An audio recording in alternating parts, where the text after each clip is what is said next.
The slides are explanatory. No, they are systematic. We are still doing one unit, so for that these 20 slides should be sufficient.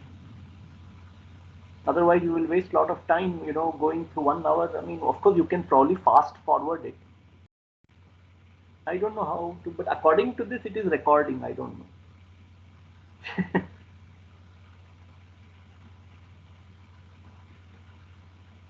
Because one red dot comes, so it is there. I don't understand it. You can hear me, right? Should I speak louder? No, sir, you are audible. Audible. Okay.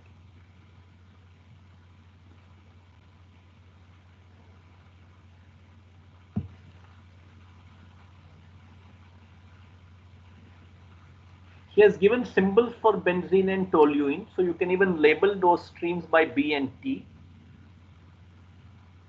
You need to have a total feed rate that you have to label, and you have to write down the composition of that feed stream.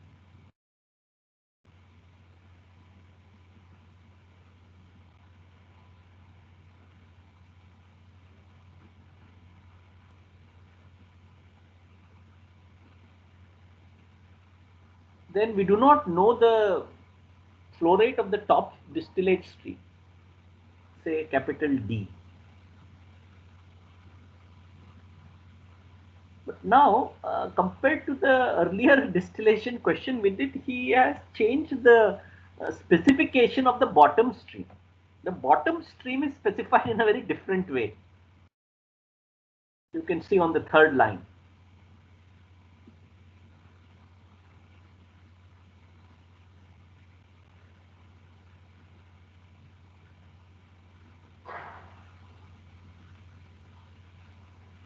You know that 8% of that bottom stream contains only 8% of the total benzene that was charged into the distillation column. So that information is important.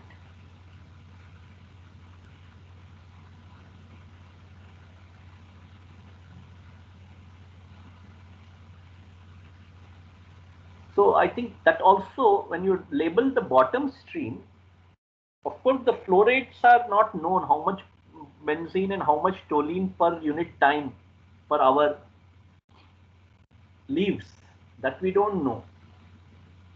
But we have to also include that 8% business in the when you label the bottom stream.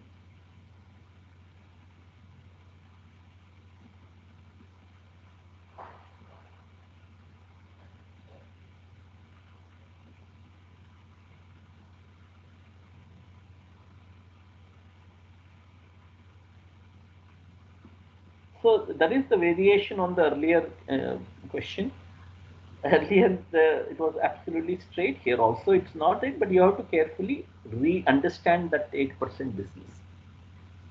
And like that, as the problem becomes more complex, you will have to understand each one. When he says 8% of which stream, what stream, that if we misinterpret it, the whole thing goes.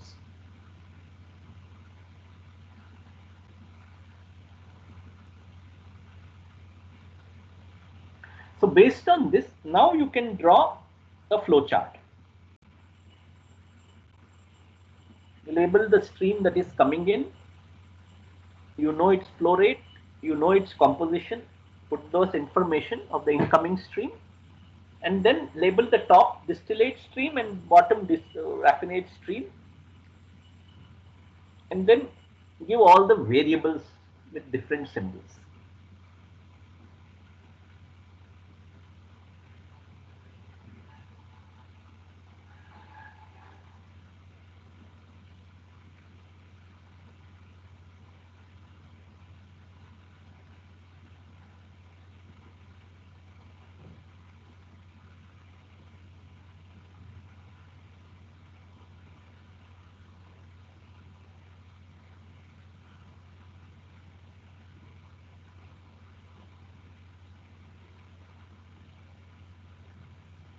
Did you get all that information in that diagram?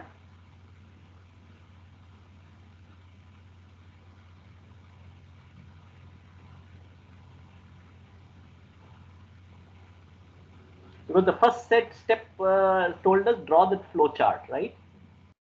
Which is what we have been doing, and then fill in all the known and give all the variable symbols and put those on the chart.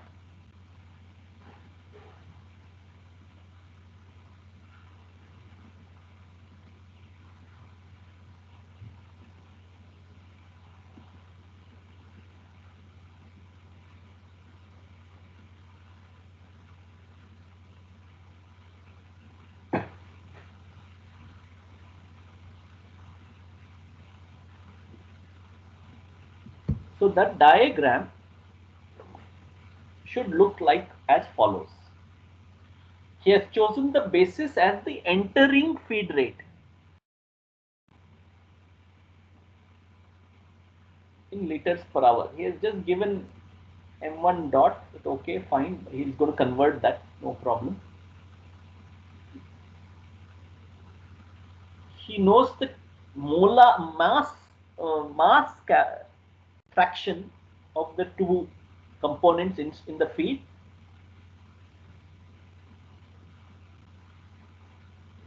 X of B is 0.45 mass fraction and toluene 0.55. That's what is labeled there.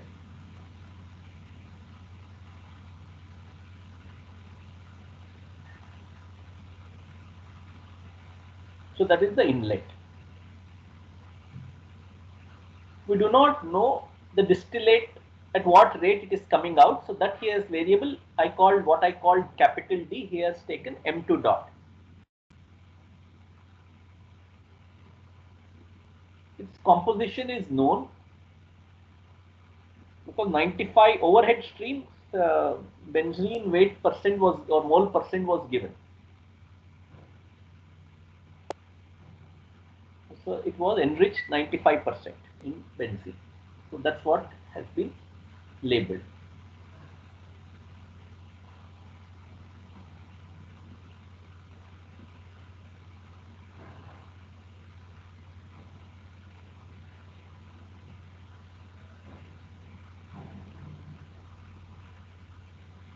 In the bottom stream,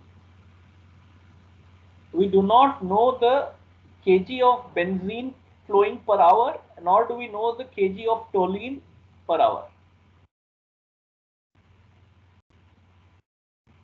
And then that information, 8% of benzene in the feed, he has put. That we have to still recast in the form of an equation when we later go to step 5.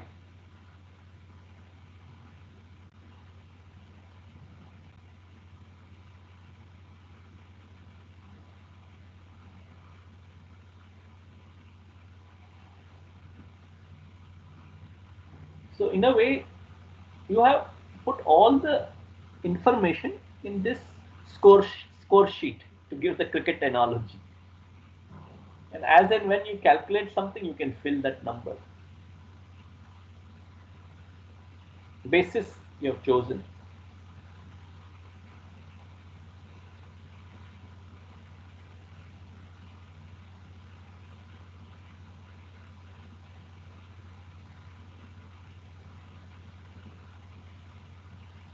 So now one step you will have to convert all of this. Something is in liters per hour. I don't like that at all. Then the composition is in moles fraction on the top, and the bottom flow rates are all in kg per hour. So all three. So one you have to convert to. Generally, I prefer to work in mole fraction or molar rates generally, but volumetric is always a nuisance. But anyway, okay, he has given it to you, has given SG and everything. So you need to convert it.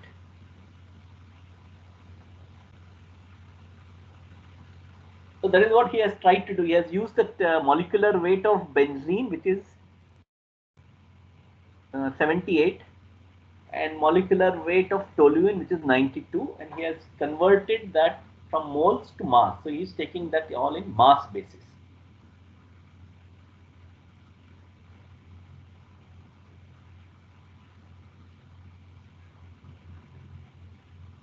Of course, item 3 looks correct. That is already there on the flow sheet. M2 dot was unknown. M3 dot, which is the sum of the flow rates, are also unknown.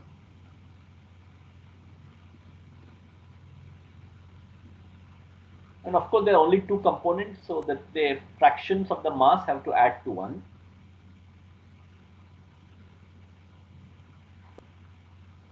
Of course, flow rate of the total bottom stream is that of benzene individually plus toluene put together in kg per hour.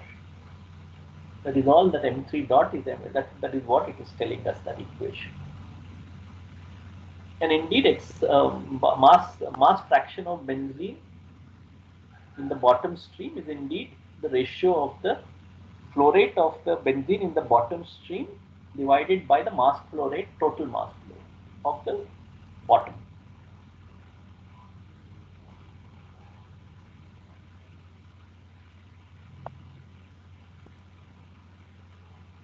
So he took that 100 kilomole overhead, this thing convert, because you know 0.95 was benzene. He took the moles, multiplied by all the molecular weight, got the total weight.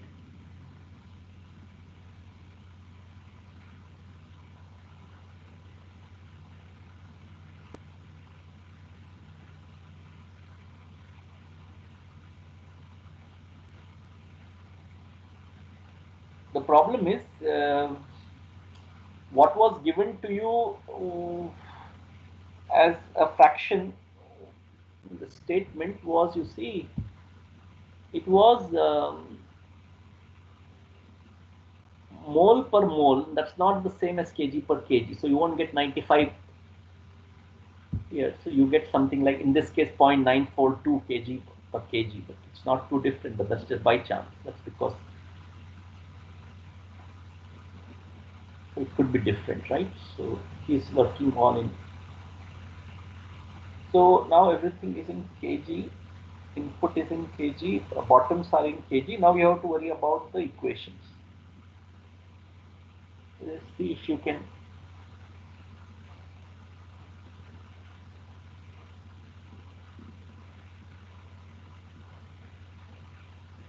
see what equations you need to.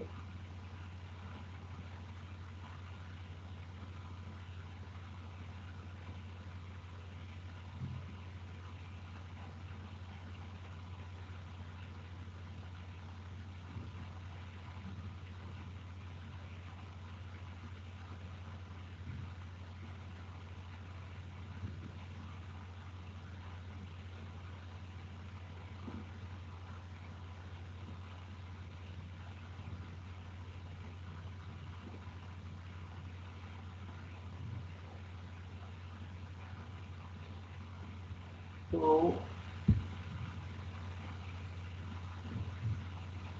right, he's used the specific gravity and converted it to m dot, liters per hour also into m dot.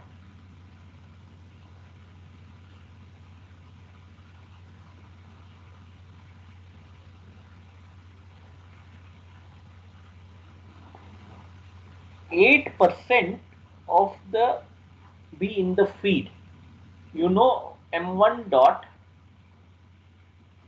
of that 45% is benzene. So 0.45 of m1 dot is benzene. Of that, 8% of the benzene arrives in the bottom. So that's the third bottom stream, has a subscript 3, B for benzene, and that's why. That's what he said. The benzene in the bottom produces 8% of the benzene in the feed stream. Correct. So total in that feed stream is 2000 into 0.872 in kg per hour. 45% of that is the benzene in the feed stream in mass per unit time. So that's 0.45 m1 dot. 8% of that is the benzene in the bottom product stream. So that's m dot b, benzene in stream 3.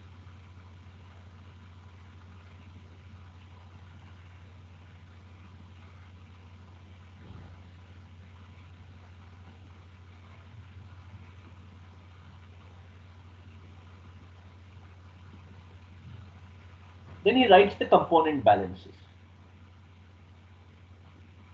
how much benzene was there entering, how much benzene went into the top. We did not know M2 dot, so that's a variable.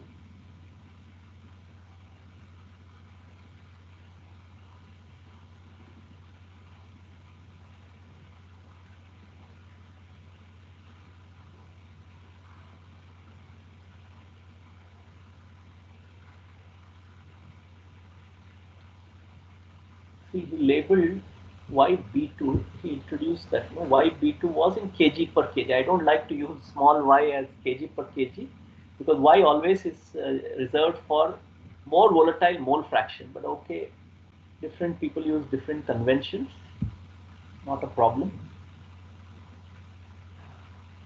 So that's correct, no? How much was the total M1 dot coming in? 45% mass was benzene. So mass flow rate is 0.45 M1 dot in kg per hour. How much benzene went into the bottom stream? M dot B3. You don't know it. How much benzene went? YB2 is also mass fraction here. How much benzene went in the top stream?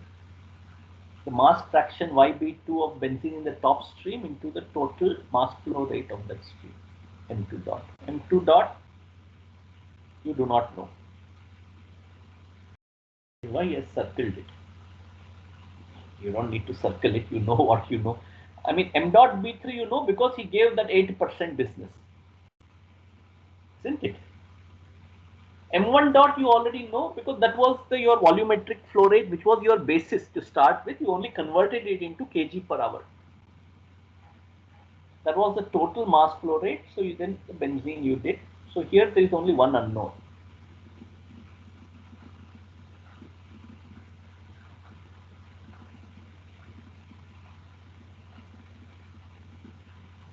Similarly, he looked at the other second component balance.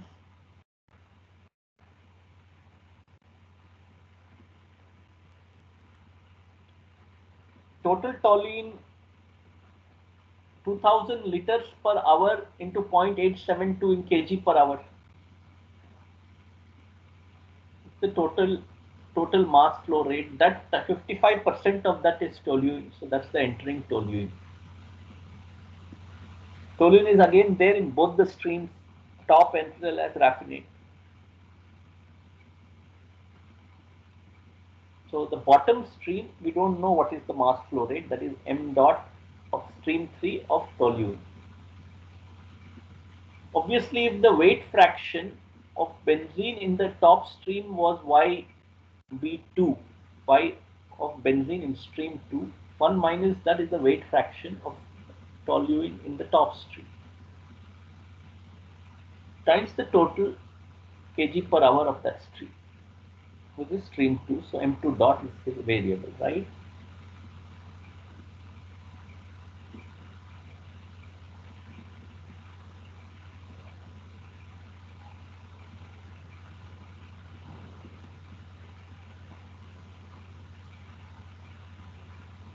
So obviously you should solve the benzene balance first. So directly that will give you M2 dot. Because toluene balance has both unknowns. So solve for the unknown M2 dot, put it in the toluene balance and get the mass flow rate of the toluene in the raffinate, in the bottom product, bottom stream.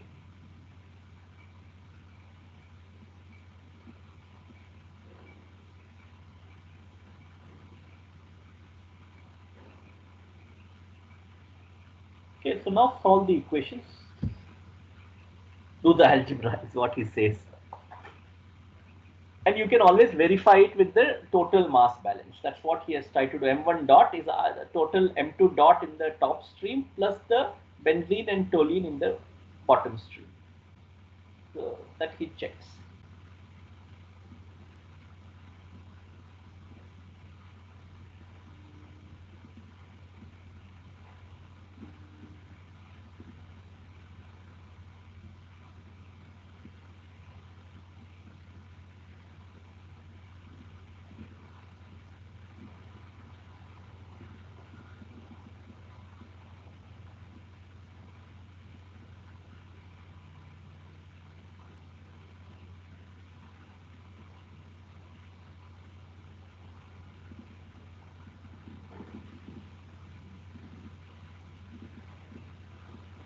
However, what is asked is not the individual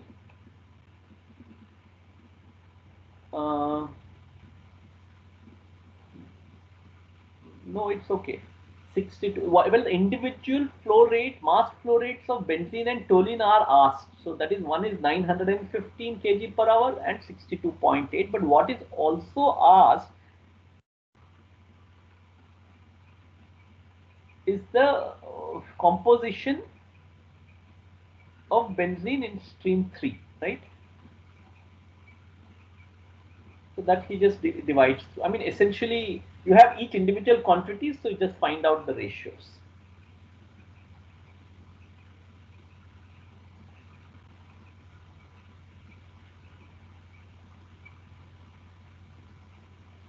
So the mass fraction of benzene in stream 3 is the flow rate of benzene in stream 3 divided by the total flow rate of stream 3, which is the bottoms. So mass flow rate of benzene in the bottoms or raffinate divided by total mass flow rate, and that is what, since you already know now what is M1 dot, M3 dot, M2 dot, you can calculate that.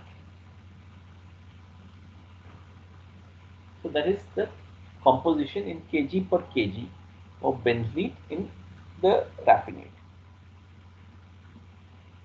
Similarly, the toluene is 1 minus that.